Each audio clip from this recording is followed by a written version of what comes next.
ഇപ്പോൾ ജേഡുവിന് Sunday school ഇല്ലാത്തതുകൊണ്ട് നമ്മൾ രാവിലെയുള്ള കുർബാനയ്ക്ക് പോക്കില്ലേ.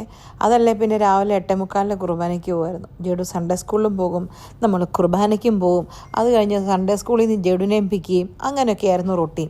ഇതിപ്പോൾ വേദോടെ ഇല്ലാത്തതുകൊണ്ട് എപ്പോഴെങ്കിലുമൊക്കെ എഴുന്നേറ്റ് എപ്പോഴെങ്കിലുമൊക്കെ ഉള്ളൊരു കുർബാനയ്ക്ക് പോയാൽ മതി. പ്രത്യേകിച്ച് ഇന്ന് സൺഡേയും കൂടെ ആയതുകൊണ്ട് രാവിലെ 6:30 തൊട്ട് വൈകുന്നേരം 8 വരെ ഇഷ്ടംപോലെ കുർബാനയുണ്ട്, പല ഭാഷകളിലായിട്ട്.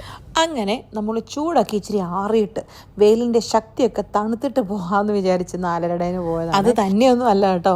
ഇന്നലെ രാത്രി എല്ലാം ഫുട്ബോൾ കളിയെല്ലാം കണ്ടിട്ട് കിടന്നത് വെളുപ്പിനെയാണ്. പിന്നെ രാവിലെ എഴുന്നേറ്റ് എങ്ങനെ പള്ളിയിൽ പോകാനായിട്ട്. പിന്നെ വേറൊരു കാര്യം കൂടെ ഉണ്ടെന്നേ, വല്ലപ്പോഴും ഒക്കെ ഈ സാറ്റർഡേ സൺഡേ ഒക്കെ അവധി കിട്ടുന്നത്.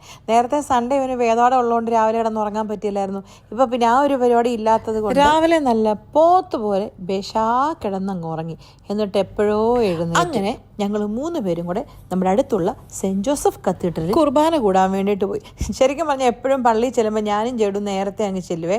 വണ്ടി പാർക്കിങ്ങിന് ഇടുന്നതിന് മുമ്പ് തന്നെ ചെന്ന് ഇത് ഇങ്ങനെ സീറ്റ് പിടിക്കും. ജസ്റ്റിക്ക് കണ്ടോ സീറ്റ് പിടിച്ചിട്ടേക്കുന്നത്. അല്ലെങ്കിൽ ജസ്റ്റ് പാർക്കിംഗ് ഒക്കെ ഇട്ട് വരുമ്പോഴത്തേനും പള്ളി ഫുള്ളാകും. പായും ഇങ്ങനെ കുഴഞ്ഞു പോയതാണ്, സോറി, നിങ്ങൾ ക്ഷമിക്കും. പക്ഷേ ഇന്ന് സീറ്റ് പിടിക്കേണ്ട ആവശ്യമൊന്നും ഇല്ലായിരുന്നു കേട്ടോ. ഇപ്പോൾ ഓൾറെഡി പിള്ളേർക്ക് സൺഡേ സ്കൂളിൽ അവധി ആയതുകൊണ്ടും ഇവിടെ ഓൾമോസ്റ്റ് സ്കൂളൊക്കെ അടയ്ക്കാറായതുകൊണ്ടും ഒത്തിരി പേര് വെക്കേഷന് നാട്ടിലും അവരുടെ ഹോം കൺട്രീസിലും ഒക്കെ പോയതുകൊണ്ട് പള്ളി ഒത്തിരി കാലിയുണ്ട്. കാലി മീൻസ് തുടങ്ങുന്നതിന് മുമ്പ് ഓടിപ്പിടിച്ച് സീറ്റ് പിടിക്കേണ്ട ആവശ്യമില്ലായിരുന്നു എന്ന്. പക്ഷേ കുർബാന തുടങ്ങിയപ്പോഴത്തേനും പള്ളി ഫുള്ളായി കേട്ടോ. ഇതെന്താ നീ പായും ഫൂയും തമ്മിൽ മാറിപ്പോന്നേ? എന്തെങ്കിലും ആണ്. കുർബാനയൊക്കെ കഴിഞ്ഞ് ആൾക്കാരെല്ലാം പോയെങ്കിലും ജസ്റ്റിമോൻ ഭയങ്കരമായ പ്രാർത്ഥിക്കട്ടല്ലേ. അപ്പം ഞാൻ വിചാരിച്ചു എന്തായിരിക്കും ജസ്റ്റി പ്രാർത്ഥിക്കുന്നത്. ഇനി KSRTC ബസ്സിലെ സ്ത്രീകളുടെ ഫ്രീ പാർക്കിംഗ്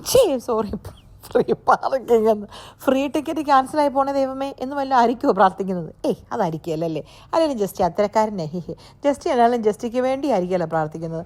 എന്നാലും ജസ്റ്റിയുടെ പ്രാർത്ഥന കേൾക്കണേ ദൈവമേ എന്നാണ് ഞാൻ പ്രാർത്ഥിച്ചത്. അങ്ങനെ പള്ളിയിലൊക്കെ പോയി പരാതികളും പരിഭവങ്ങളും പ്രാർത്ഥനകളും വിഷമങ്ങളും ഒക്കെ പറഞ്ഞ് നമ്മൾ പള്ളിയിൽ നിന്ന് ഇറങ്ങി. അപ്പോൾ ശരി, എന്നാൽ പോയച്ചു വരാം.